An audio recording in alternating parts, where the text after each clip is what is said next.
What's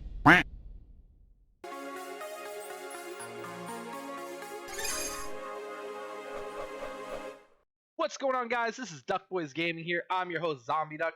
Today we got a little something different. Instead of cutting up a stream for a YouTube video today, we're recording it live for you guys. So I've got a special guest with me today, Mike Mixmaster. He is a DBD veteran, a local legend here, a god among DBD players, if you would. He has thoughts about the patch that just came out, and I, as a noob, have none. So we're gonna interview him live. What up, Mike? Hey, how's it going? Thanks for having me. Of course.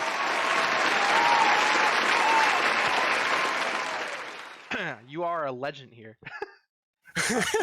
Guys, in my phone, he's literally Mike DBD God. He's got so many burner accounts on DBD, it ain't even funny. He just started his PC account a couple weeks ago. He's already purple rank. Sorry, like 2 weeks ago, right? Literally, like 2 weeks. He's already purple rank, and I'm sure he's gonna hit 1 before the month is over. Probably. Full transparency, I'm only playing like 2 hours a week whenever I'm playing with you. Exactly, and you're double pipping like every game, like it's. So, guys, we want to talk about the update that just came out for Dead by Daylight. We're going to hone in on the killer, and we're going to talk about the breakable walls that were introduced. We're not going to talk about the survivor. I just don't have enough knowledge to talk about it intelligently. So, full transparency. We're going to jump right into it. We have the Deathslinger. His name is Caleb Quinn. He's got a cowboy hat. He likes long walks on the beach, maybe a mojito. No, but this man looks terrifying. He looks like he's right out of Red Dead Redemption. As soon as I saw that this man had a gun, I was afraid. Oh yeah, hands down, me too. I love his aesthetic. But I feel like there was a lot of hype before he came out, and we'll tell you what we think now that he's actually out. But he's super cool. I don't know if you guys have had a chance to read his lore.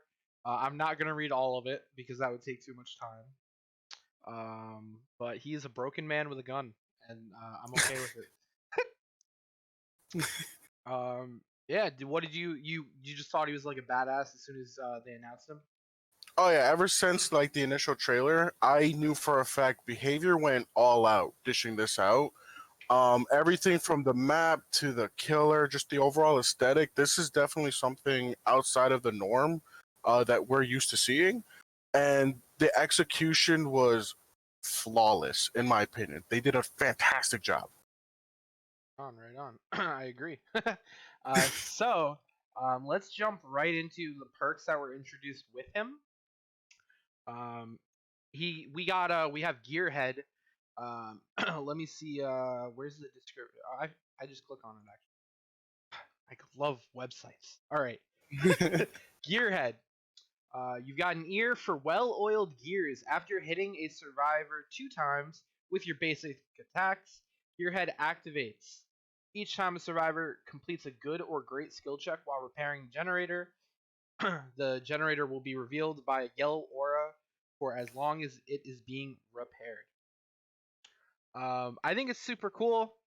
As a noob, I think that vision for a survivor or a killer is key in this game, especially with so many like obstacles and the mist and just so many variables.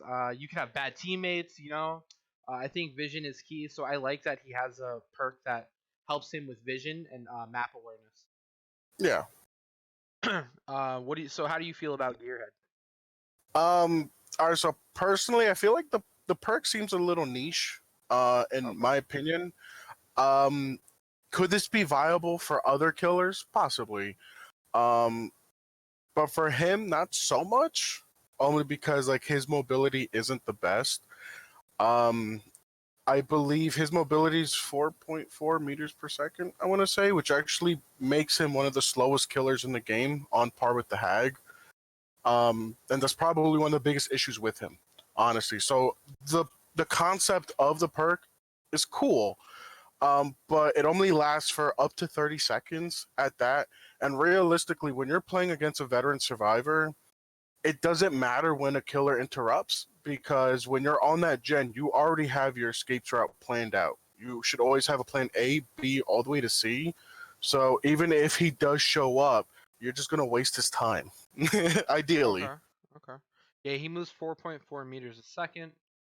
Hmm. So he is one of the slower killers. But I think he's slow because of his gun. They didn't want him to be OP. In that Yes, nature. which His is true. his gun travels 40 meters per second, with a max range of 18 meters.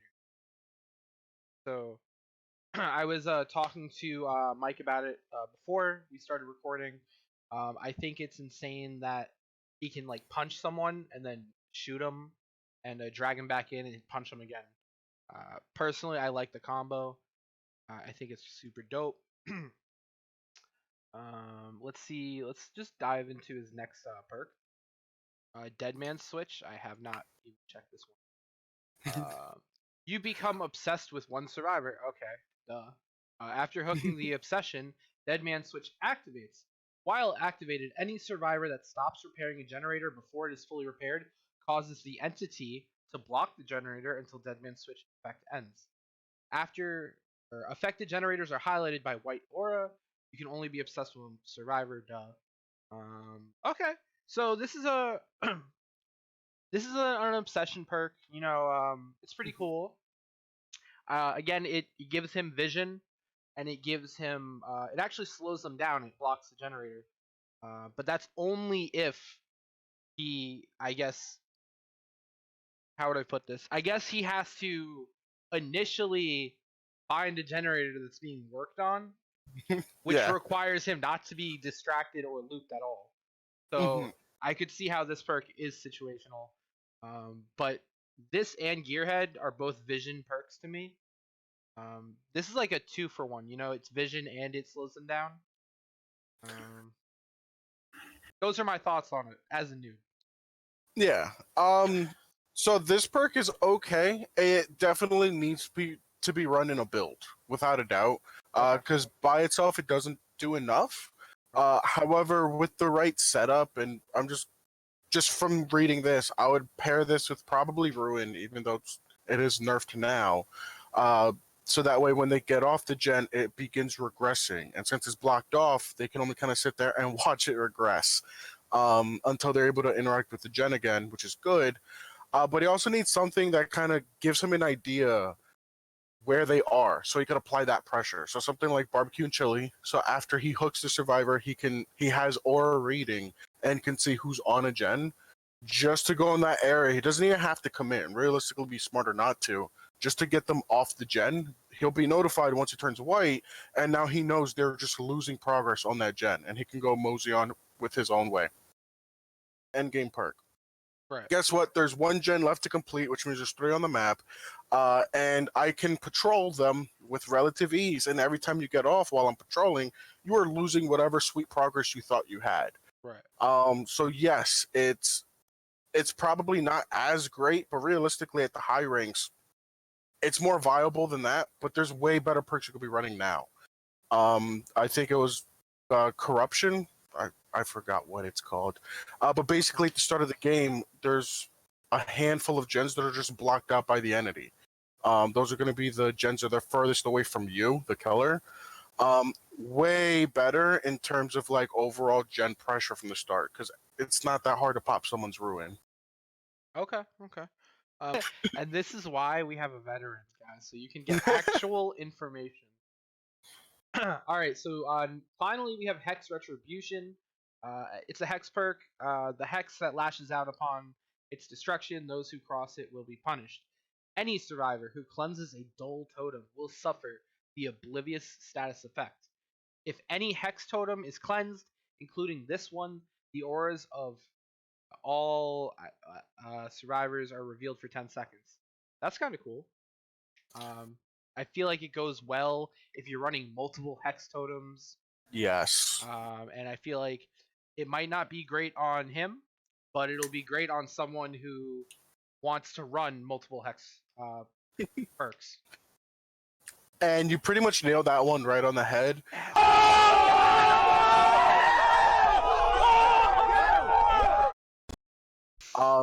So good job. That was perfect.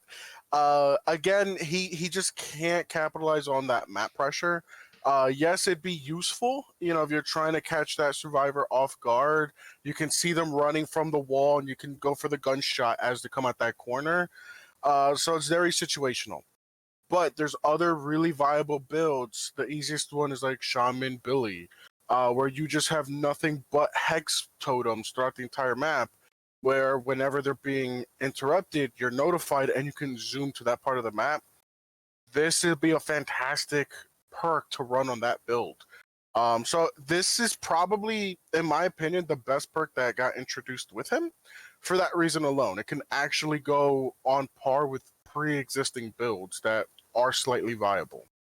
Okay. Very cool. Very cool. We're 1 for 3, guys. All right, let's see. So next we have gameplay. So I watched some gameplay of him. Uh, Shout out to Raging Ryu. If you guys don't know him, check him out on YouTube. I watch him for all my let's call it DVD research, training, what have you. I'm seriously impressed with the dude. He's super cool. Never met him, never spoken to him, but I love watching him. So he was playing a couple games with Caleb. Well, he's not Deathslinger. He's Caleb to us. And I don't know. He was landing this 1-2 combo like constantly. It seemed super dope. Again, the fact that he has a harpoon that just drags you in, it seems super intimidating to me. And I don't know. I think he's gonna be like a game changer.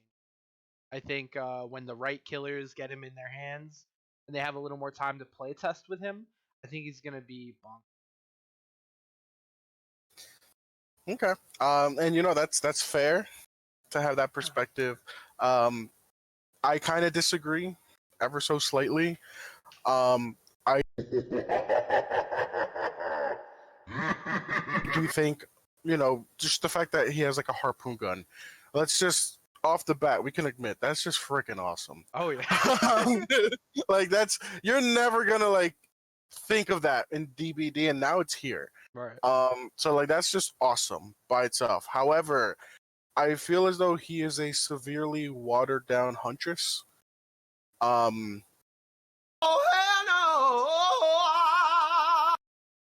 Mostly because she can easily like throw a hatchet if you're close enough, and then swing at you right after. Mm-hmm. So she kind of had that 1-2 combo going for her. But she's not limited to a certain range. What was it, 18 meters for his harpoon? I believe you said. Right.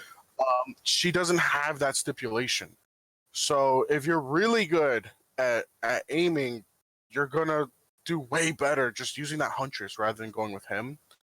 The other thing to keep in mind is players don't know how to play against them just yet, because after he shoots that harpoon gun, he's gonna have to reload, and that's gonna eat up time. As survivors are more and more comfortable with him and kind of reading when he's shooting, it'll only become easier and easier to kind of outplay over time, and he's gonna get punished for that every single time. That's the only problem. Okay, so I agree, because when I was watching Caleb's reload, it did seem really long. Even after a normal hit, it seemed like longer than normal, Yeah. And I'm reading here, like, his Redeemer takes 2.75 seconds to reload. His chain. Oh, we haven't even talked about his chain durability on that gun, because survivors can actually break out of that pull. Yes, they can. Which is fair. Like, if you weren't able to break out of that chain, everyone would complain. Then it would be broken. Then it would be broken. And just so we're clear, guys, I'm a survivor main. I play killer for fun. I'm trying to get better at survivor and killer, but I mainly play survivor with Mike.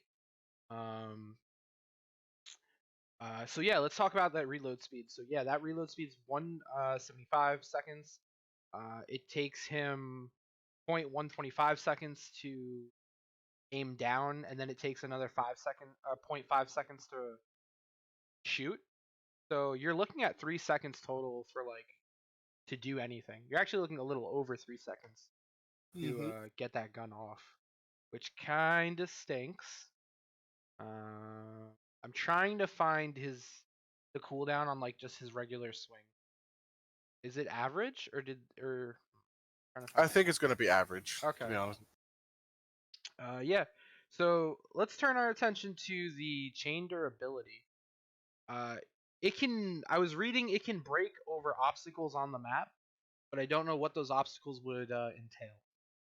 Can like you throw a pallet down on top of a chain or something?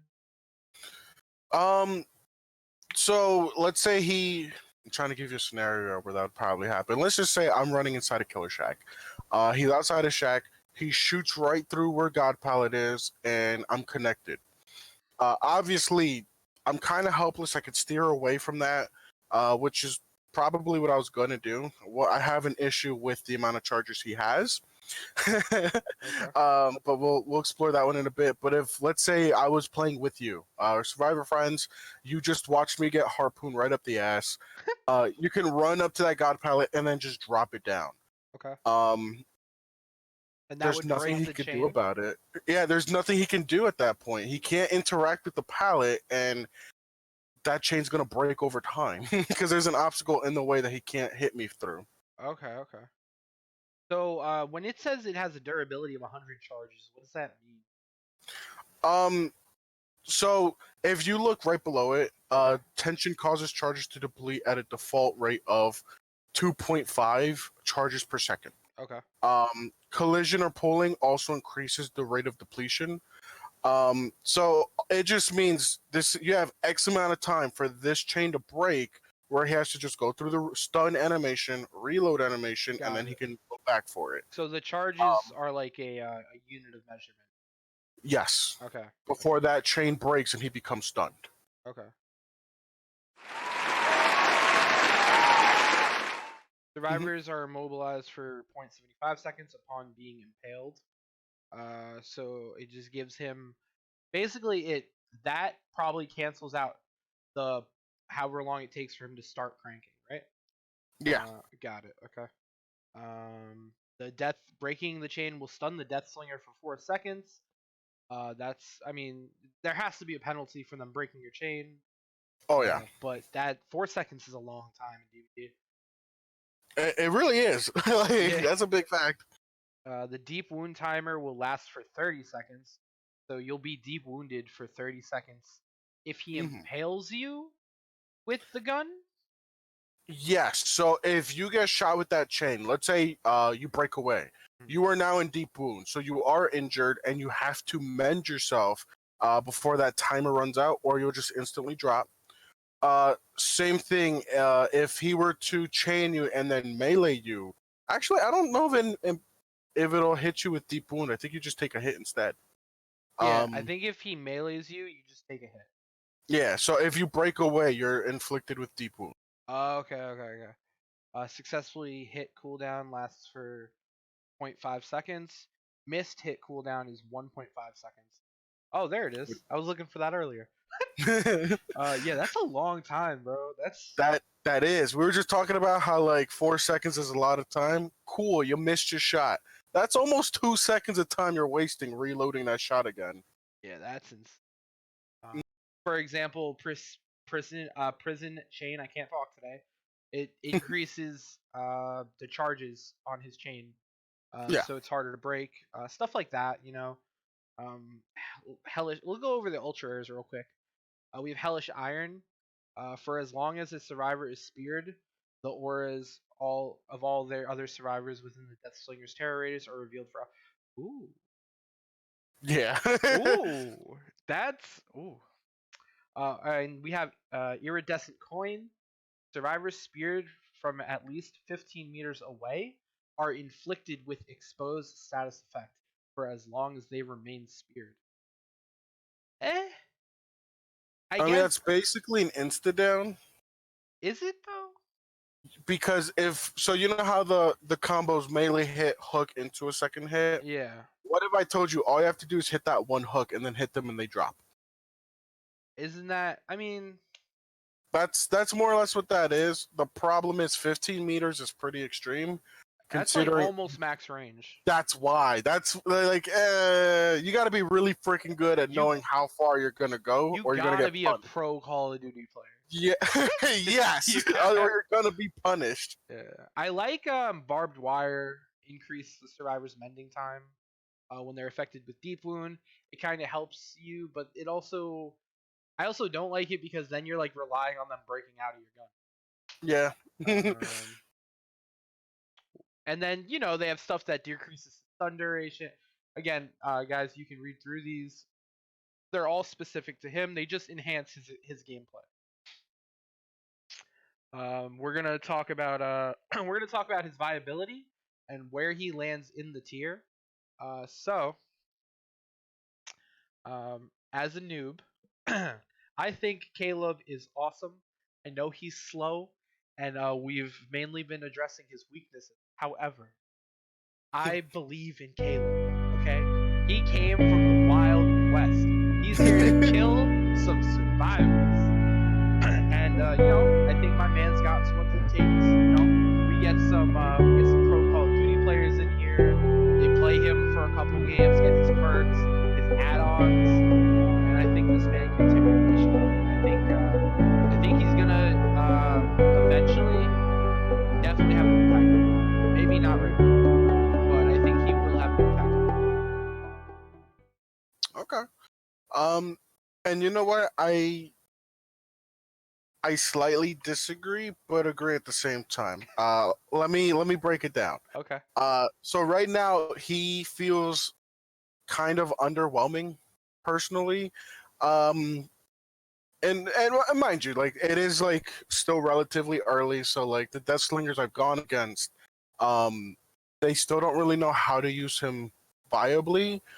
Um, but realistically, the things that he brings to the table, though it is cool, and I feel like there's some promise there, it needs to be tweaked up just a bit to actually make it viable. Because right now, it just doesn't feel like it is. Where should I begin? So, I guess I'm gonna start dissecting this one a bit. I'm really sorry because I was really excited for him. I'm gonna be real honest. I was a little disappointed with the end result. No, yeah, Um, please. they need to increase his movement speed just a little bit. One of the biggest issues he has is his map pressure and the fact that he is fucking slow. Because the hag, granted, she's equal walking speed, like they're both slow, the slowest. In terms of like all the other killers, she can teleport and gain distance with her ability. I feel like yes, the argument to that would be he has a harpoon gun to kind of close that gap, but you are severely punished in terms of time for missing. Maybe reduce that a bit or increase that length that he could shoot just a little bit. I would actually appreciate it if they made it match his tear radius. So instead of going for the 18 meters, 24, just 6 extra meters, and there's actually different perks he can combo off of that extends his tear radius, which in turn extends that hook. That would probably make him more viable, in my personal opinion. The other problem is his chain has a durability. If done right, this kind of forces your hand, right? If you have a clear shot, there's nothing obstructing you, you're good to go for that shot.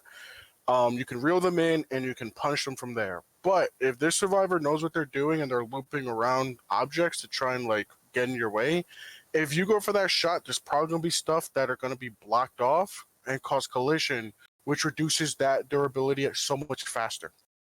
You know, if I see him coming my way, I'm running to an area with obstacles in the way just to try to break away after I'm harpooned, if I'm hit.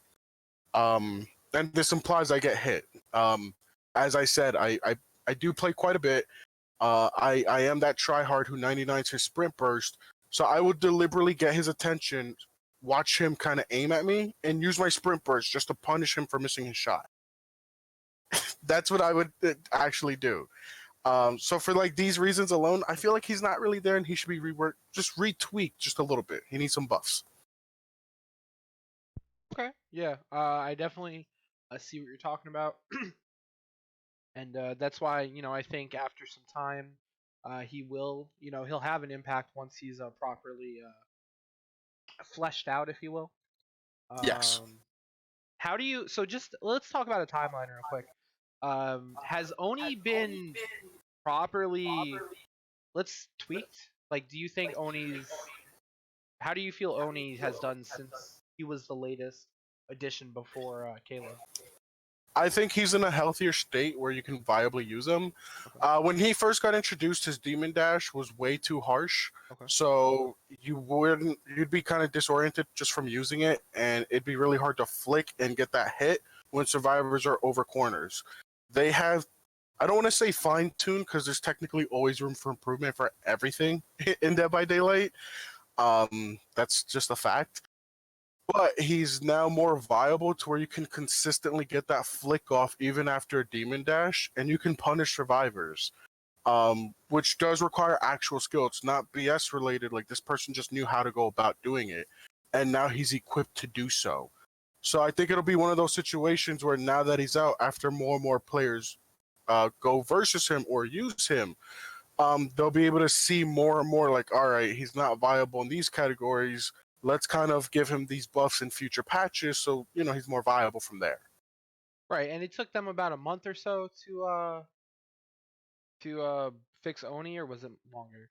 Oh, probably like 2 months 2 months? or so. Yeah, because I feel like Oni came out like not super recently, but like relatively recent. Yeah.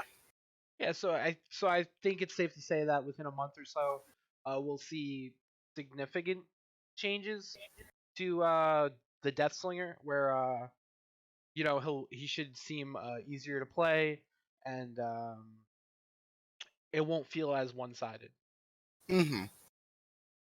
So let's talk about breakable walls. Mike was super excited about this feature. Um, as a Survivor main, he didn't see it as a disadvantage, but he saw it as a new challenge. So go ahead, Mike. Let's hear your thoughts. So yes, Sam is absolutely right. Just for full context, I am a full-blown Survivor main. I do have quite a few hours dumped into Killer as well. Mostly to work on challenges or get blood points easily at barbecue. But I heavily focus on Survivor. And I know the stigma, at least right now, in terms of community, it just feels like survivors are constantly being nerfed. One of the more recent ones would be like the removal of insta heals. That's no longer really a thing. They did kind of nerf it pretty heavy. But I feel like it's kind of necessary. I feel like survivors are very powerful, especially when they're communicating. So this does kind of stem into Survivor Friends. I do a lot of solo, so I've had both spectrum where I'm playing with friends and then I'm just playing by myself. And after dumping literally almost 1,000 hours into the game, I'm very comfortable with my abilities. So with that said, I think this is probably a very fair introduction to the game. I think it was kind of necessary. Let's be honest, with a survivor who knows how to move, knows how to go from one spot to the next, and knows how much distance they have before they're punished and have to eat a hit. You can I've had chases that lasted a full 5 gens. And it was mostly because I took advantage of loops and I knew where to go to next. I've been a part of those chases. I've gotten those jets though. Yes. And a large part of that is because some loops are just really god tier. The first thing anyone's going to go to, whether Survivor or Killer, the Killer's Shack with God Palette. It's fun. There's a reason it's called a God Palette. It's so powerful. And honestly, with new breakable walls, that loop just went from god tier to like, this is pretty strong, but if the Killer is really smart, it's a lot faster now. And I'm okay with that. I enjoy the idea of having an extra challenge. So would you say that instead of viewing this as a nerf, this encourages survivors to play better? Hell yeah. Okay. Honestly, like, you can't just abuse the same old generic loops. You have to know where to go to next and how to make the most with whatever time you have left. Right. So I'm about this 110%. All right. Word. Word. So final discussion point. Let's talk about the current state of the meta with these new add-ons. I know it's like a day post day one of the patch, but how do you feel about the current state of the meta? Um, it's so hard to say, just Right. because um the Dead by Daylight community as a whole, it's not the friendliest environment. That's just a fact. And I guess I should have said this before, but as a Survivor main, it might seem controversial that I'm okay with survivors being nerfed because they are kind of strong. I do agree with that. So with our community being the way it is, I feel like it's so like he said, she said, where killers feel like survivors are too strong, and vice versa. Survivors feel like killers are just too strong and require little to no skill.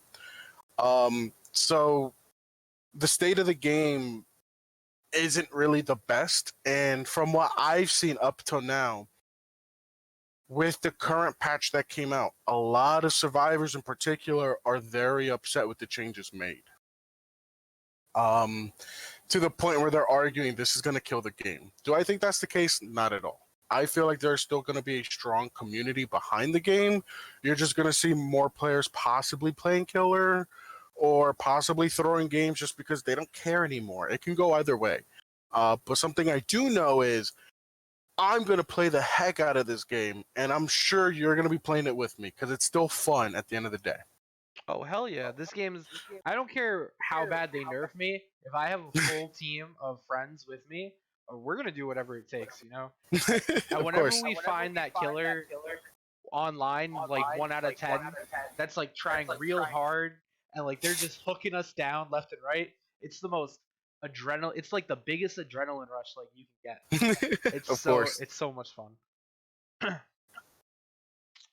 Yeah, guys. So this was our little discussion of the new killer, the Deathslinger. We talked about the breakable wall a little bit. We talked about the state of the meta a little bit. This video is gonna be out hopefully soon. I gotta edit it. Um, you know, we got a busy schedule here at Duck Boys Gaming.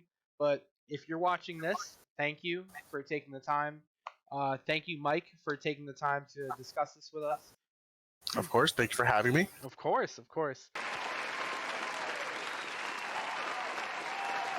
Alright, guys, this has been Duck Boys Gaming, and this is Zombie Duck signing out. Later. Brought to you by Duck Boys Productions.